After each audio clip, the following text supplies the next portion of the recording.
all you consumed was legacy media all day long, you would think that it is now illegal to say the word gay in the state of Florida. And apparently every left-wing celebrity you know thinks it is illegal to say the word gay in Florida. Mark Hamill, Luke Skywalker.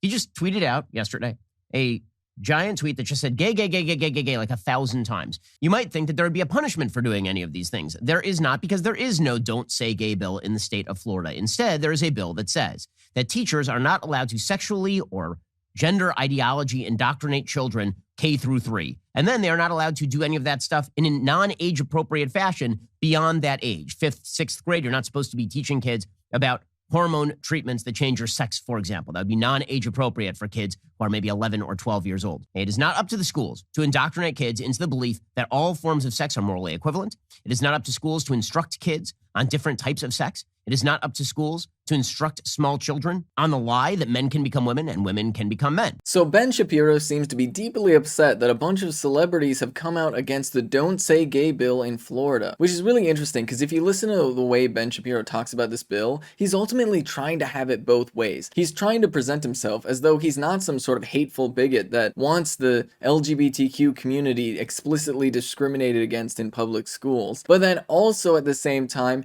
suggests that that would be perfectly fine if they were, and then tries to flip it all on its head and say, oh, no, it's queer folks that are trying to oppress straight people by forcing our kids to just know that gay people exist in schools. Because what does this bill really do? Now, Ben Shapiro is like, oh, it only goes up to 3rd grade. See, it only goes up to 3rd grade. But this bill specifically prevents any classroom discussion about gender identity or sexual orientation. And now you could say, well, they're obviously 3rd graders, right? Like, so they're pretty much too young for all of that stuff. And yeah, to a certain extent, that's true. Like, nobody is suggesting to give like high school level sex education to children that are in 3rd grade. But think about this for a second. You think that there are maybe, perhaps, some students in elementary school that have, you know, gay parents or trans parents, and you think that maybe it would be really weird if teachers were not allowed to talk about the existence of these students' parents. I mean, how would these students feel? Or think about it if you're talking about a 3rd grader. 3rd graders are definitely old enough to at least have some degree of uncertainty regarding their gender identity and might try to explore some different gender expression. So that's another thing where you would want a student to be able to have a conversation with a teacher about gender identity in the broadest sense so that children aren't left feeling completely alone. But let's be real. This isn't where right-wingers want to stop. This is where right-wingers want to start. They're trying to use this as a way to get their foot into the door in order to justify preventing any conversation in schools whatsoever about the existence of gay folks and the existence of trans folks. And the reason why this is so explicitly harmful is because there are going to be gay students and trans students going to schools, believe it or not. And going out of your way to make sure that teachers are silenced and incapable of helping these students who might have some very just basic questions like, is this normal? Is a pretty hateful and evil thing to do. And it is a tactic that right-wingers are using in the legislature in an effort to create an environment where it is easier for bullies to bully students. Because ultimately, if a student is being bullied because other students think that they're gay or trans, or even not necessarily trans, just,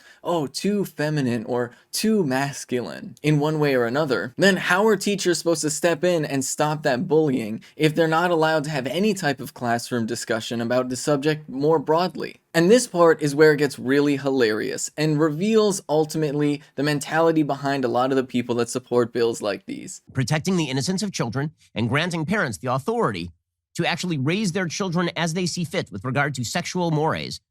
This seems like baseline decency.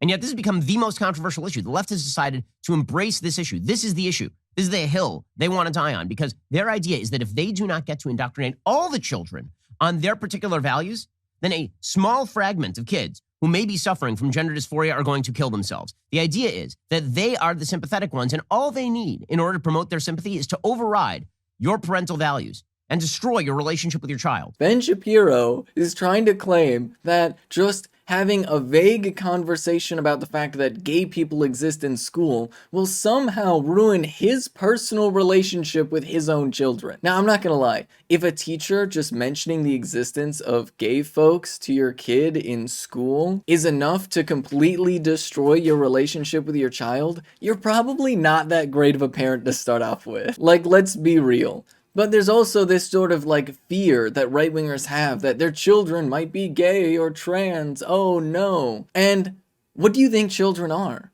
Right? A lot of these right-wingers just want their children to be just clones of themselves. Or if not clones, they want their children to just do exactly what their parents want and be the perfect image of whatever exists in the mind of the parents. But the truth of the matter is, children are not your property. Children are your responsibility. And I think a lot of people like Ben Shapiro fundamentally don't understand the difference. Another part of it has to do with the simple fact that these parents don't want to have conversations with their kids. They struggle in terms of having any type of conversation with their children about just the existence of gay folks or trans folks. And look, if you're concerned about this, it's really easy. People can love each other regardless of what their gender is. Boom. Look at that. Oh my god, that gayness explained so easily to a child. Kids don't need to know intimate details of people's behaviors or anything like that. If you're talking about young kids, they have a pretty decent understanding that, yeah, people just love who they love, and that is what it is. You don't need to get more detailed or complicated than that. And then for trans folks, really easy. Sometimes the gender that's in your brain doesn't match the gender that society says your body should be. Also not that complicated. It turns out that things like this are very easy to explain to kids, and it's not a matter of indoctrination. It's just a matter of